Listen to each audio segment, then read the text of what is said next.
Testing of Fuji Differential Pressure Transmitter. The transmitter has been set to a calibration range of input signal according to the request of the customer.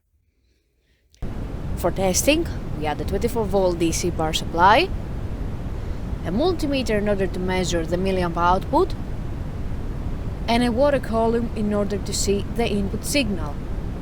By manipulating the input signal, the unit reacts accordingly, and at the lowest set point, the output is 4 milliamp, and at the highest set point, the output is 20 milliamp.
It is now clear that the transmitter is working successfully and is ready to be delivered to the customer.